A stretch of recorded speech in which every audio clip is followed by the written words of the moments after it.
فرعون نے حضرت موسیٰ علیہ السلام کو شکست دینے کے لیے 70,000 جادوگروں کو بلوایا۔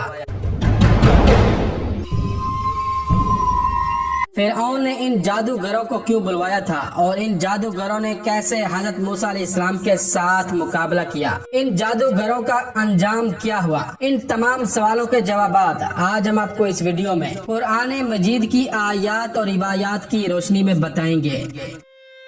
حضرت موسیٰ علیہ السلام جب ایک درخت کے پاس گئے جس سے آگ نکل رہی تھی، اس درخت سے خدا نے حضرت موسیٰ علیہ السلام سے کلام کیا۔ قرآن مجید کی سورہ قصص اور سورہ طٰ میں ارشاد ہوتا ہے، اے موسیٰ، میں اللہ رب العالمین ہوں، میں تیرا پروردگار ہوں، اپنے جوتے اتار دے کیونکہ تو مقدس سرزمین طوا میں ہے۔ خدا نے حضرت موسیٰ علیہ السلام سے سوال کیا، اے موسیٰ، یہ تیرے دائیں ہاتھ میں کیا ہے؟ حضرت موسیٰ علیہ السلام نے جواب میں کہا، یہ لکڑی میرا عصا ہے، میں اس پر ٹیک لگاتا ہوں اور اس سے اپنی بھیڑوں کے لیے درختوں سے پتے جھاڑتا ہوں، اس کے علاوہ اس سے دوسرے کام لیتا ہوں۔ حضرت موسیٰ علیہ السلام سے کہا گیا کہ اپنے عصا کو زمین پر ڈال دو، چنانچہ حضرت موسیٰ علیہ السلام نے عصا کو پھینک دیا۔ اب کیا دیکھتے ہیں کہ وہ عصا سانپ کی طرح تیزی سے حرکت کر رہا ہے۔ یہ دیکھ کر حضرت موسیٰ علیہ السلام ڈرے اور پیچھے ہٹ گئے، یہاں تک کہ مڑ کے بھی نہ دیکھا۔ آواز قدرت آئی،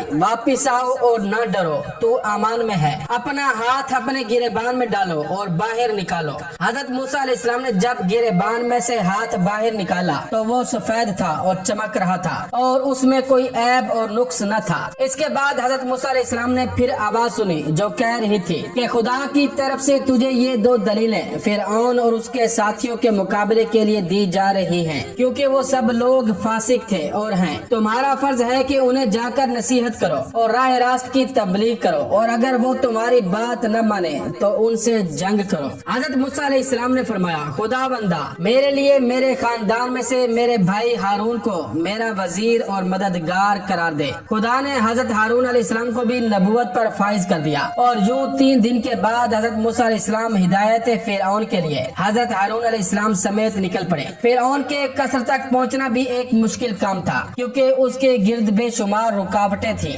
درندے اور اشجار وغیرہ۔ حضرت موسیٰ علیہ السلام اپنا عصا مارتے گئے، دروازے کھلتے گئے اور آپ داخل ہوتے گئے۔ نہ دربانوں کی ہمت پڑی کہ حضرت موسیٰ علیہ السلام کو روکیں، اور نہ شیروں اور دیگر درندوں سے ہو سکا کہ درمیان میں حائل ہوں۔ آخر الامر آپ فرعون کے قصر تک پہنچ گئے۔ جب آپ فرعون کے قصر کے دروازے تک پہنچے تو آپ نے ایک شخص کے ذریعے سے اندرون خانہ فرعون کو پیغام بھجوایا کہ میں دروازے پر آیا ہوا ہوں اور تیری ہدایت کے لیے آیا ہوں۔ ایک روایت میں ہے کہ یہ اطلاع ایک منہ چڑھے مسخرے نے اندر پہنچائی تھی، کیونکہ روب فرعون کی وجہ سے کسی درباری کو یہ ہمت نہ تھی کہ فرعون کی خدائی کے خلاف کسی کا پیغام اس تک پہنچائے۔ مسخرے نے اندر جا کر کہا کہ آج میں نے عجیب و غریب بات دیکھی ہے۔ فرعون نے پوچھا کہ تم نے کیا دیکھا ہے؟ مسخرے نے کہا کہ میں نے تیرے قصر کے دروازے پر 2 ایسے شخصوں کو دیکھا ہے جنہیں تیرے قصر تک پہنچنے میں نہ شیر درندے حائل ہو سکے اور نہ تیرے مضبوط دروازے حائل ہو سکے، اور وہ عجیب بات کہتا ہے۔ فرعون نے پوچھا وہ کیا کہتا ہے؟ مسخرے نے کہا کہ حضور، وہ آپ کو اللہ کہنے کی بجائے کسی دوسرے اللہ کا ذکر کرتا ہے اور کہتا ہے کہ ہمارا خدا وہ ہے جس نے ہمیں اور فرعون کو اور ساری کائنات کو پیدا کیا ہے۔ یہ سننا تھا کہ فرعون آگ بگولا ہو گیا اور حکم دیا کہ دربار میں حامان اور دیگر ارکان موجود ہوں۔ جب دربار میں سب لوگ موجود ہوئے تو حضرت موسیٰ علیہ السلام اور حضرت ہارون علیہ السلام کو باہر سے اندر بلوایا اور حضرت موسیٰ علیہ السلام کو ڈانٹ کر کہا کہ تم کون ہو؟ حضرت موسیٰ علیہ السلام نے فرمایا کہ میں خدا کے بندوں میں سے ایک بندہ ہوں، اس نے مجھے خاک سے پیدا کیا اور آخری منزل بھی خاک ہی قرار دی ہے۔ فرعون نے کہا کہ میں تمہیں پہچانتا ہوں اور تم سے پوچھنا چاہتا ہوں کہ تم کو ہو کیا گیا ہے اور تم کیا کر رہے ہو؟ اے موسیٰ، تمہیں شرم نہیں آتی کہ ابھی کل کی بات ہے کہ تم ہمارے گھر میں پرورش پا رہے تھے، پھر تم نے ایک کبتی کو قتل کر ڈالا، پھر تم یہاں سے بھاگ کر روپوش ہو گئے، پھر مدین میں مزدوری کرنے لگے اور ایک شخص کی بکریاں چرانے پر ملازم ہو گئے، اور اب ایک عرصے کے بعد واپس آ کر بلند آواز سے دعویٰ کرنے لگے ہو اور میرے علاوہ کسی اور خدا کی خبر دے رہے ہو۔ موسیٰ سنو، خیر اسی میں ہے کہ تم میری خدائی کو مان لو اور بہکی بہکی باتیں نہ کرو۔ حضرت موسیٰ علیہ السلام نے فرمایا کہ اے فرعون، ہوش کے ناخن لے، خدائی صرف خدا کے لیے زیبا ہے، اس کے علاوہ جو دعوی خدائی کرتا ہے وہ سخت غلطی پر ہے۔ और उसका अंजाम अच्छा नहीं होगा और वो आखिरुल अम्र बर्बाद होकर रहेगा। और ऐ फिरौन, ये भी सुन ले कि मैंने पहले तर्क मिस्र तेरे जुल्म की वजह से किया था, क्योंकि तूने कब्ती की मौत की वजह से मुझे मौत के घाट उतारने का फैसला किया था। हालांकि तेरा ये फैसला बिल्कुल गलत था, क्योंकि मैंने उस कब्ती को बा इरादा कत्ल नहीं किया था, बल्कि बा इरादा फितने को दूर करने के लिए मारा था, मगर वो इत्तेफाकन मर गया। लेकिन तूने इसके एवज मुझे कत्ल करने का फैसला कर दिया था। बहरहाल मेरे कहने का मतलब ये है कि मैं यहाँ से रवाना होकर आमान खुदा में चला गया और मदियन में दिन गुजारता रहा, यहाँ तक कि खुदावंदे आलम ने मुझे दर्जे नबूवत पर फाइज फरमाकर मुझे हुक्म दिया कि मैं तेरी हिदायत करूं। और ऐ फिरौन, इसी मकसद के लिए तेरे पास आया हूँ और तुझसे कहता हूँ कि वहदानियत का इकरार कर, मेरी नबूवत को मान, बनी इसराइल को कैद से रिहा कर दे और उन पर मुजालिम से बाज आ।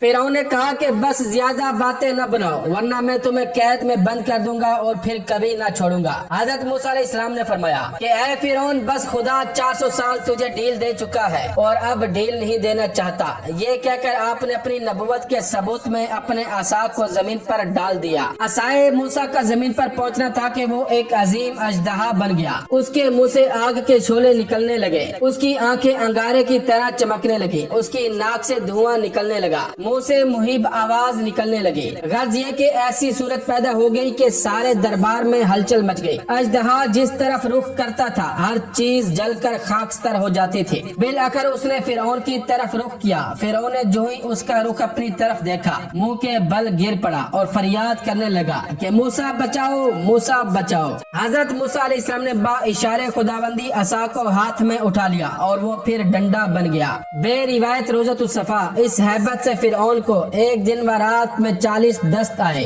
फिर हजरत मूसा अलैहिस्सलाम ने अपनी नबूवत के सबूत में यद बेजा दिखाया और कहा कि ऐ फिरौन, अगर तुम मेरी एक बात मान ले तो मैं तेरी जिंदगी के लिए खुदा से 4 बातें मनवा लूंगा। उसने पूछा कि तुम्हारी बातें क्या हैं? हजरत मूसा अलैहिस्सलाम ने फरमाया कि हमारी बात तो ये है कि खुदा की वहदानियत का इकरार कर और उसकी इबादत के लिए सर झुका। और 4 बातें जो तेरे लिए जिक्र कर रहा हूँ ये हैं। नंबर 1, तुझे हमेशा के लिए जवानी मिल जाएगी। नंबर 2, तुझे ऐसी बादशाही मिल जाएगी जिसे कोई छीन न सकेगा। नंबर 3, तुझे ऐसी तंदुरुस्ती दे दी जाएगी जिसके करीब बीमारी फटक न सकेगी। नंबर 4, तुझे जन्नत नसीब हो जाएगी। फिर उन्होंने हजरत मूसा अलैहिस्सलाम के जवाब में कहा कि मैं तुम्हारी इन बातों पर अहले राय से मशवरा करूंगा। चुनाचे उसने अपनी बीवी आसिया से सबसे पहले मशवरा किया। इन्होंने कहा कि कौन आकिल ऐसा होगा जो मूसा की बताई हुई नेमतों से रूगिरदानी करेगा। इसके बाद दीगर सरकारी ओहदेदारों से मशवरा किया। इन्होंने कहा कि अब किसी के सामने सर झुकाने का कोई मतलब नहीं। अरसे दराज से लोग तेरे सामने सर झुकाते रहे हैं। अब अगर तूने किसी के सामने सर झुका दिया तो ये बहुत बुरी बात होगी। अब रह गया हजरत मूसा अलैहिस्सलाम का मज़कूरा चीजों के मुतालिक वादा,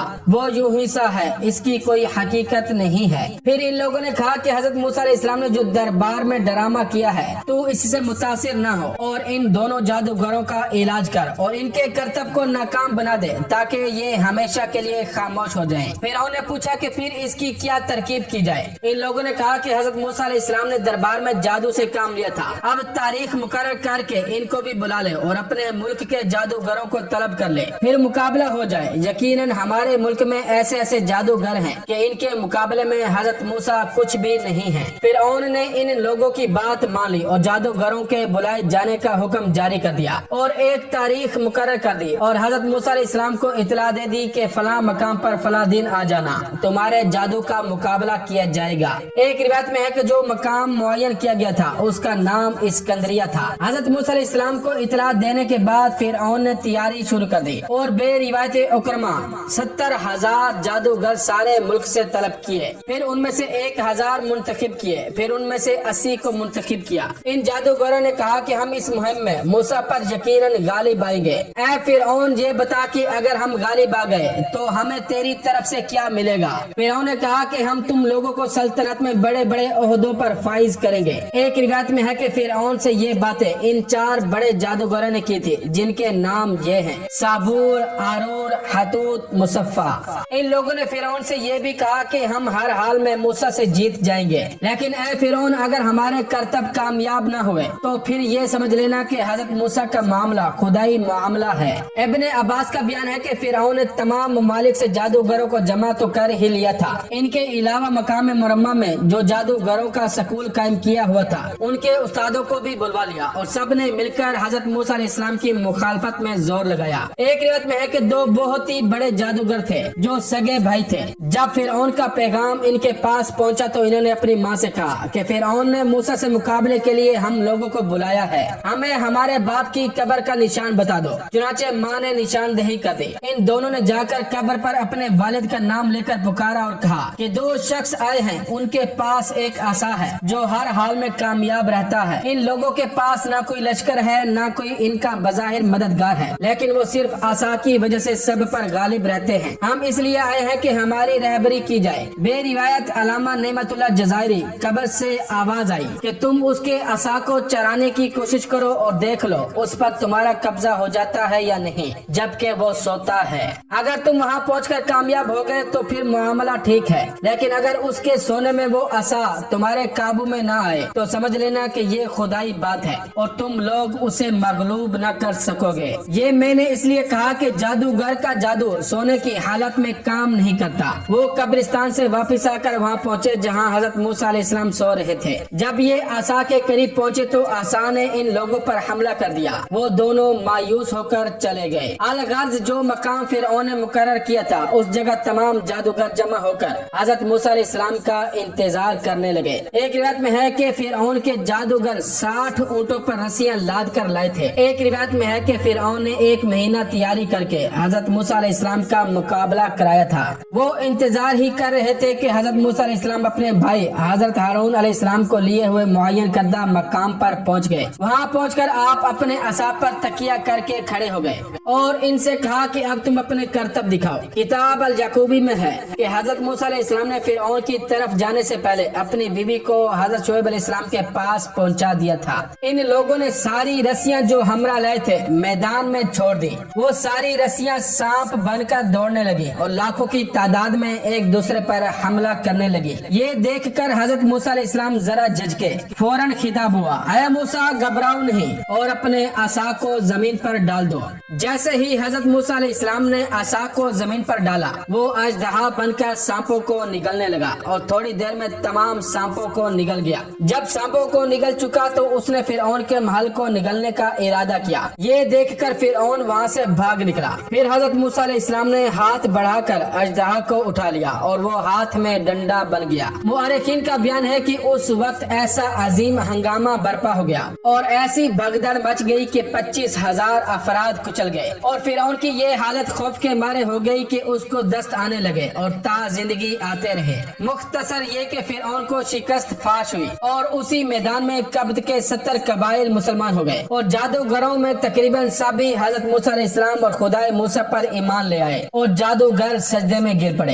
ये देखकर फिरौन ने जादूगरों और नुमाया फर्दों से कहा कि तुम लोग मुझसे इजाजत लिए बगैर मुसलमान हो गए। अब तुम्हारी सजा ये है कि तुमको फांसी दी जाए और तुम्हारे हाथ पांव काट दिए जाएं। चुनाचे उसने हुक्म दिया कि इन लोगों को जमा करके जो मूसा पर ईमान लाए हैं फांसी दे दी जाए और इनके हाथ पांव काट दिए जाएं। चुनाचे इन लोगों को बुलाकर तंबीह की। इन लोगों ने कहा कि चश्मदीद दलाइल से हजरत मूसा अलैहिस्सलाम की नबुवत और उनके खुदा की खुदाई साबित हो गई है, लिहाजा हम ईमान ले आए हैं। तू जो करना चाहता है कर, हम ईमान के लिए हर शिद्दत और तकलीफ को बर्दाश्त करने को तैयार हैं। फिर ने जब इनके अज़्म और इस्तिक़लाल को देखा और अच्छी तरह समझ गया कि ये बात न मानेंगे तो इनके हाथ पांव कटवा दिए और इन्हें दार पर खिंचवा दिया। अल्लामा जज़ायरी लिखते हैं कि फिरौन वो पहला शख्स है जिसने ईमानदारों के हाथ कटवाए और उन्हें सूली पर चढ़ाया।